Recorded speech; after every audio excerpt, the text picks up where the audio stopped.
That got you.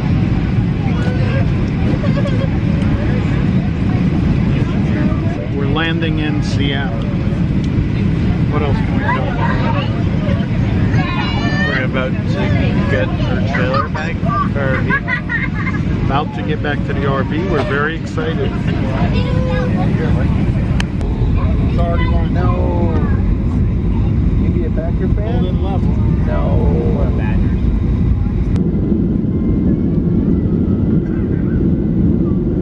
What are you doing? I was going to get you pulling bags out. Oh. All right, well, we have some catching up to do. Lots happened since I last touched base with you. Of course, we flew back into Seattle. We got our car out of storage. We drove with the help of Mary. You guys remember Mary. And Mary drove our luggage and a couple of passengers back to our good friends in Auburn, Washington, who were watching the motorhome for us. It ended up being a very long day. We did not get back to the motorhome till about 8 o'clock-ish. Of course, having been on the cruise, we had no groceries with us.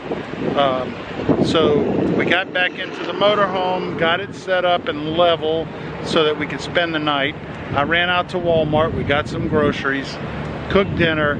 We didn't actually eat dinner until about 10 o'clock last night. And we ended up spending the night right there with our friends. We got up this morning, we ate breakfast and got on the road as quickly as we could. We headed north. We're trying to get back into Canada. We stopped here in, what town am I in?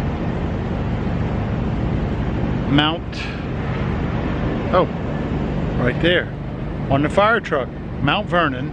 We're in Mount Vernon, and since we had been on a cruise for all that time, everything we owned was dirty, and that led us here to the washboard laundry. So we're doing our laundry, which has worked out very efficient time-wise because they had large commercial machines. It was $7 for the machine, but my goodness, we fit about 5 loads of clothes in one run. So, and that helped save time. Cindy, my mom, Gigi's with us. My mom, the boys, they're inside. We're getting lunch prepared. We're eating lunch in here while we wash our clothes. We are very slim on groceries because we had been on the cruise. The fridge was shut down, everything. So when we got back, we had a hot fridge. So we're waiting to cross the border into Canada, which is about 2 hours away, before we get groceries. And we're gonna cross Canada on, I think the name of the town is Suma. It's a small entry, or a smaller town. We're gonna cross there, and right across the border in Canada is a Costco and a Walmart. So hopefully we get there early enough that we can do some grocery shopping. Didn't want to cross the border with a motorhome full of groceries and have any problems. Next up, I'll show you what I can of crossing the border. All right, let's go have lunch.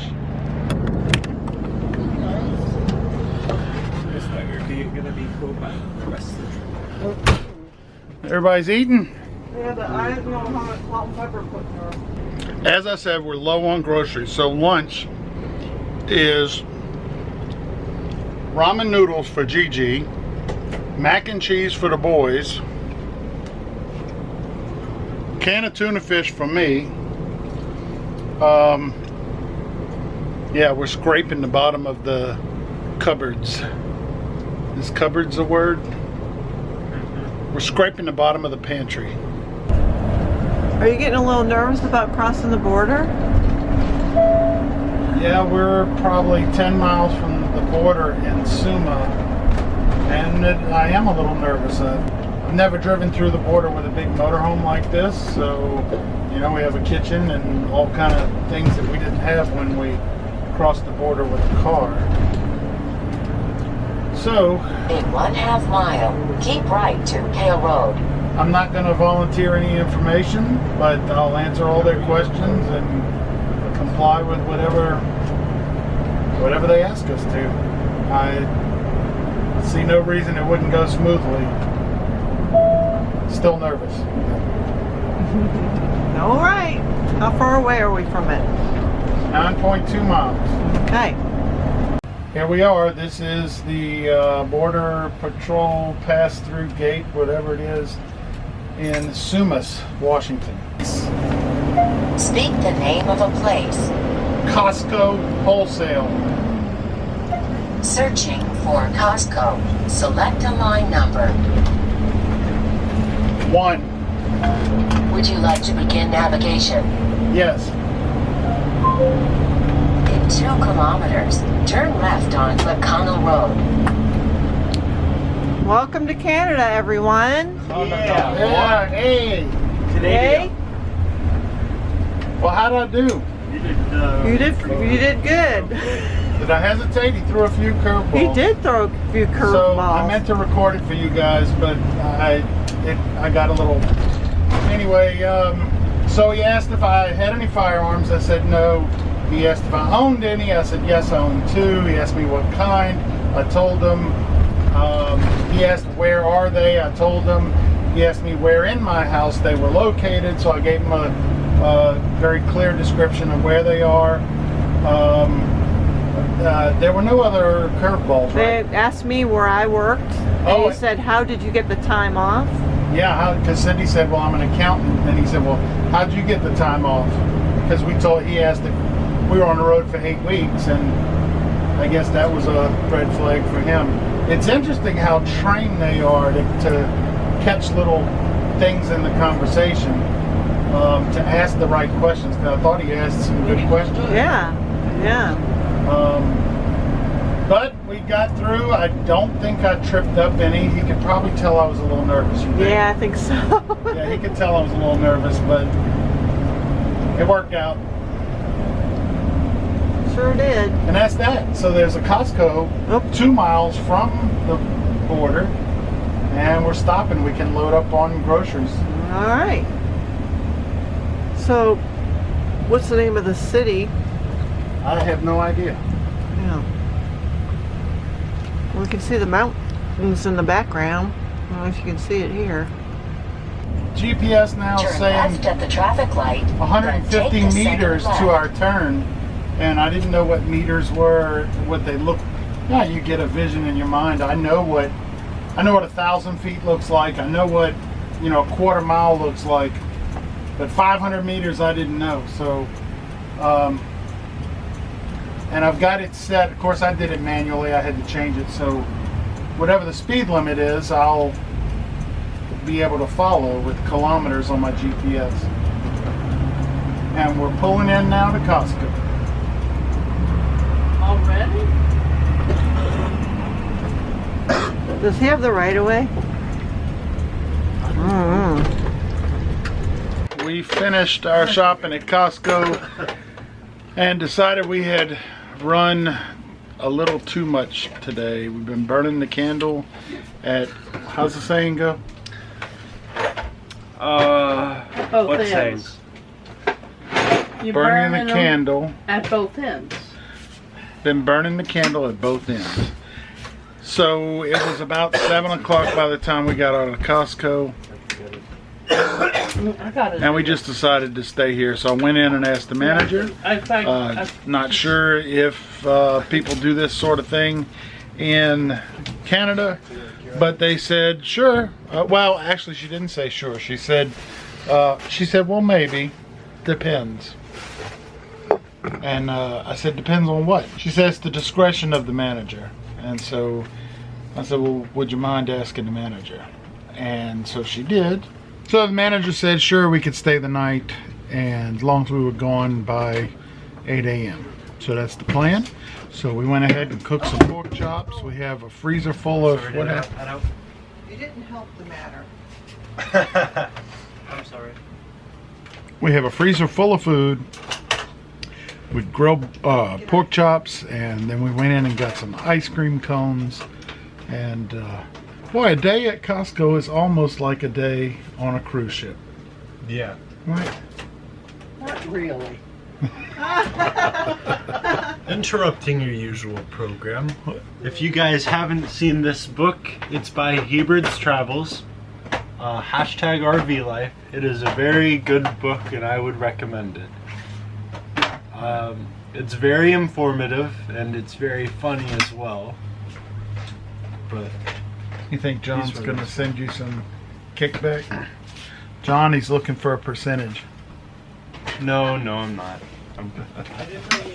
It's a good book. I recommend it.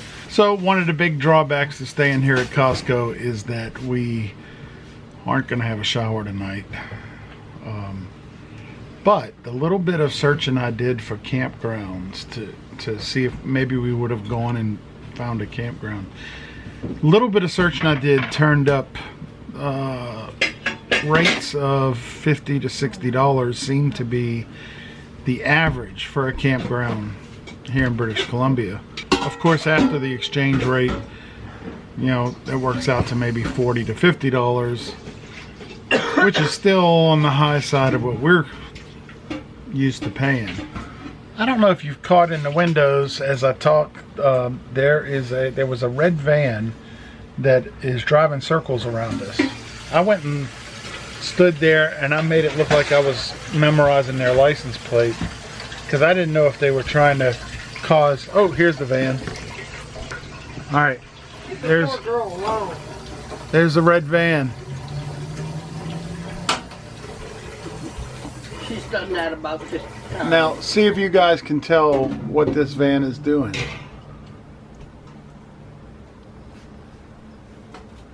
She's on the line. Yep, she's on the line. She made it. Oh, too far, honey. Too far. It's her and her dad doing driving lessons here around Costco. When you decide spur of the moment to stay somewhere, we're always a little hesitant about is this place safe? So as the employees were leaving after they closed up, I stopped two of the ladies that were walking out and just told them, I said, hey, we're not from here. We're staying the night. We had the approval of the manager and we're not sure if this area is safe. And I didn't even get that out of my mouth before they both said, oh yeah, it's safe around here. So they gave me a good feeling. We'll see. Right now we have a teenager doing circles around the motorhome Our entertainment. that doesn't know how We're to. cheering her on. Come on, honey. You can do it. Oh, there she goes. She's making another circle.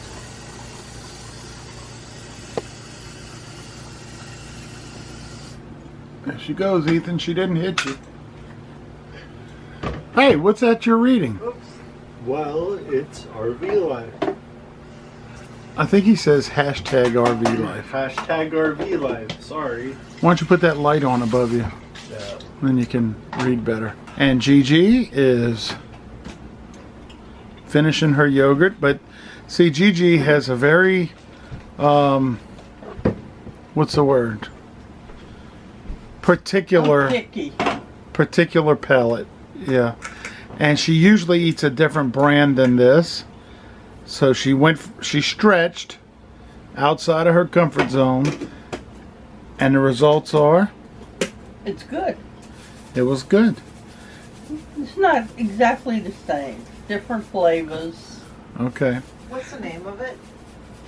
Don't know. Rivera. Rivera, and it's we're in Canada. Ribera Yeah, yogurt. Rivera. Rivera?